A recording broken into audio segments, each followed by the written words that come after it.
E aí, meus príncipes? Por mais que uma grande parte das entidades do universo SCP sejam do mal, ou que causem uma grande catástrofe caso alguém mexa com elas, ou tem algumas que nem precisa mexer com elas, às vezes só a existência delas já é perigosa por si só. Dentre elas existe uma porcentagem de SCPs que são considerados do bem. Mas e se por acaso esses SCPs benéficos se tornassem do mal? O que isso causaria? Um dos mais conhecidos e que podemos começar por ele é o SCP-999. É interessante pensar que ele se tornou do mal, não é? Imaginar essa criatura adorável e reconfortante transformando-se numa entidade maligna é algo certamente estranho. Basicamente, os poderes dele é causar uma grande felicidade e bem-estar em quem toca nele. Ele demonstra uma profunda compreensão das emoções humanas e parece ter um desejo genuíno de ajudar os outros. Além disso, a criatura consegue se adaptar a vários ambientes e culturas, demonstrando uma grande inteligência.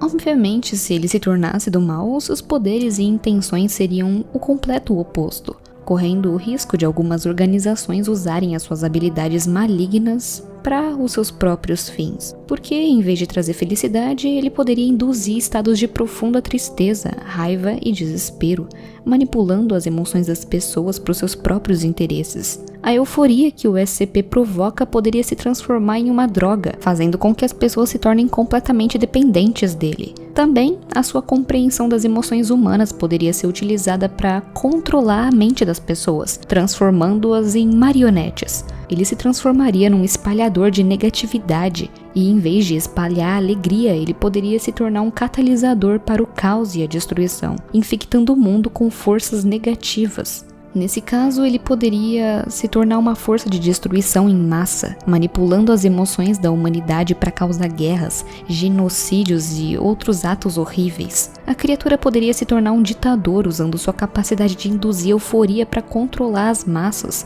e estabelecer um regime opressor. E em outro cenário, ele poderia se alimentar da negatividade das pessoas, tornando-se cada vez mais poderoso e corrompido. Boatos dizem que o SCP até hoje machucou um humano uma única vez. Houve um caso que ele acidentalmente machucou alguém. Aparentemente ele quebrou o braço de uma pessoa, mas logo depois ele se afastou e começou a fazer barulhos que pareciam de choramingos. Já outra vez conseguiram criar uma, entre aspas, cópia do mal do SCP-999. Um dia colheram uma pequena amostra do SCP para ser colocada no SCP-914 para fazer alguns testes. Ele estava um pouco com medo de ceder a amostra dele, mas depois de algum tempo ele finalmente concordou. A amostra que saiu do SCP-914 foi uma poça azul de aproximadamente 12 centímetros, bem parecida com o SCP-999. Ele era consciente e se movia, fazendo barulhos parecidos com o SCP original. Então, ele foi chamado de E-999-A, mas ele era agressivo com todos os funcionários, tentando pular no rosto deles e tentando dar cabeçadas na canela deles enquanto rolava no chão. Por mais que ele fosse pequeno, ele ainda conseguiu causar alguns leves machucados nos funcionários. Essa amostra foi contida e apresentada para o SCP-999, dizendo a ele que ele era o seu, entre aspas, filho, e que ele poderia ensinar a nova criatura a ser mais dócil. Mas em vez disso, o 999 reagiu com violência e atacou brutalmente a amostra, engolindo ele por completo igual ele costuma fazer com as suas refeições. Depois disso, nenhuma mudança foi vista no SCP-999. Apenas quando alguém perguntava sobre a amostra agressiva para o SCP, ele ignorava a pessoa completamente. Essa foi a única vez que o 999 foi agressivo intencionalmente, e desde que isso aconteceu, os testes com ele pararam completamente.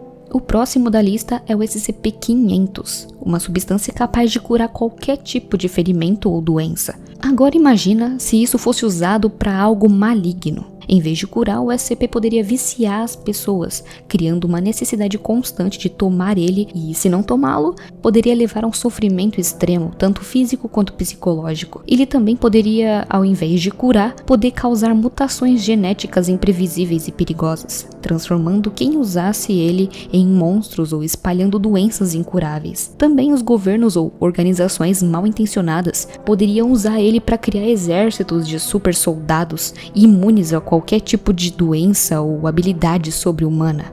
Outro caso seria que a substância poderia ser usada para acabar seletivamente com algumas espécies, causando um desequilíbrio ecológico catastrófico. Também poderia ser usado para manipular o DNA, criando uma nova raça superior ou eliminando características indesejáveis. Uma substância com um poder do SCP-500 seria uma arma biológica incrivelmente poderosa, capaz de causar pandemias globais e devastar civilizações. Fora que o acesso a ele seria altamente controlado, levando a uma sociedade dividida entre aqueles que podem se beneficiar dos seus poderes e aqueles que são privados deles. A Fundação SCP, diante de uma ameaça como essa, teria que tomar medidas extremas. O SCP-500 teria que ser colocado numa contenção ainda mais segura, com múltiplas camadas de proteção, enquanto os cientistas da Fundação trabalhariam incansavelmente para encontrar uma forma de neutralizar os efeitos perigosos dessa pílula. E planos teriam que ser criados para conter uma possível propagação da substância e minimizar os danos. Em resumo, a ideia do SCP-500 como uma força do mal é um lembrete de que até mesmo as tecnologias mais promissoras podem ser usadas para algo maligno.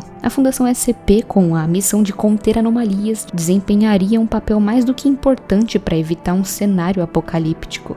O próximo da lista vai ser um pouco complicado pra mim, porque ele é um dos meus SCPs preferidos quando falamos de SCPs do bem. E ele tem uma premissa bem intrigante e, se pensar bem, até mesmo perturbadora.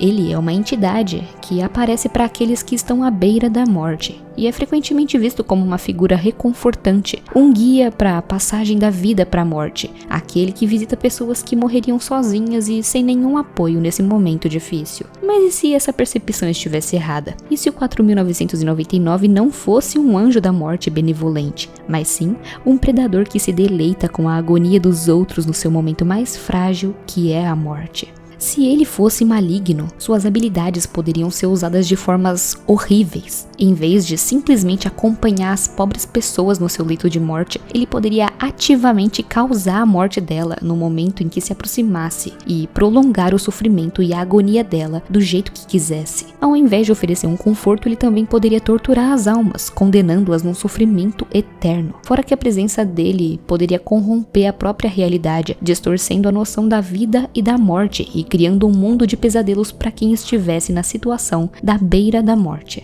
Se essa criatura fosse maligna, ele poderia criar vários cenários catastróficos, como por exemplo, uma pandemia de suicídio. Se ele decidisse induzir a pessoa a fazer isso, a taxa de mortalidade global aumentaria drasticamente. Ele poderia criar um reino dos mortos, onde as almas torturadas seriam forçadas a servir seus propósitos, e em um cenário extremo, o SCP-4999 poderia acelerar a extinção da humanidade, eliminando um por um. Se ele se revelasse uma força do mal, a Fundação SCP enfrentaria um dos seus maiores desafios. A contenção dele atualmente já é praticamente impossível, porque ele é uma criatura da classe Keter, que aparece e desaparece rapidamente. Nesse caso, a Fundação precisaria desenvolver novas estratégias para lidar com uma entidade que desafia a própria compreensão da vida e da morte.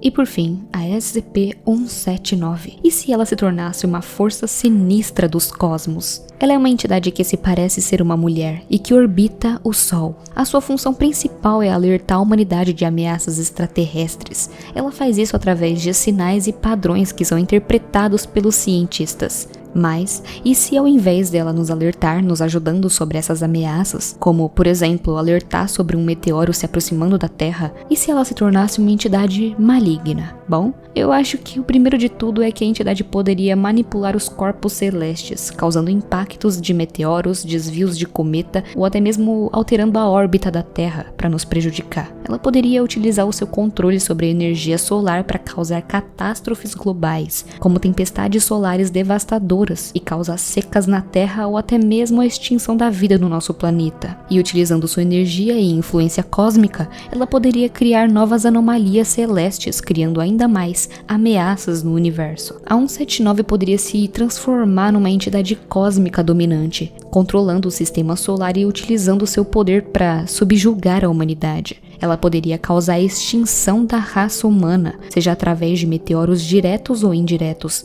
como a manipulação do clima ou a criação de pandemias. Ela poderia reescrever as leis da física, criando um universo hostil à vida e moldando de acordo com seus próprios desejos. A Fundação SCP enfrentaria um desafio inimaginável nesse caso. As medidas de contenção atuais, que são basicamente observar ela, seriam bem inúteis nesse caso. Então a Fundação provavelmente tentaria destruir a 179, utilizando armas de energia ou dispositivos capazes de interferir na sua conexão com o Sol. Ou a Fundação tentaria criar uma barreira energética ou gravitacional para se isolar e impedir que ela nos atacasse. E em um cenário quase que impossível, a Fundação poderia tentar negociar com a 179, oferecendo algo em troca da sua paz. E esses foram os SCPs do bem que eu decidi trazer para esse vídeo. Eu acho que se fosse para fazer um ranking do mais perigoso nesse caso, eu colocaria a 179 em primeiro lugar. Eu espero que vocês tenham gostado e se quiserem me dar mais sugestões de SCPs do bem que poderiam se tornar do mal,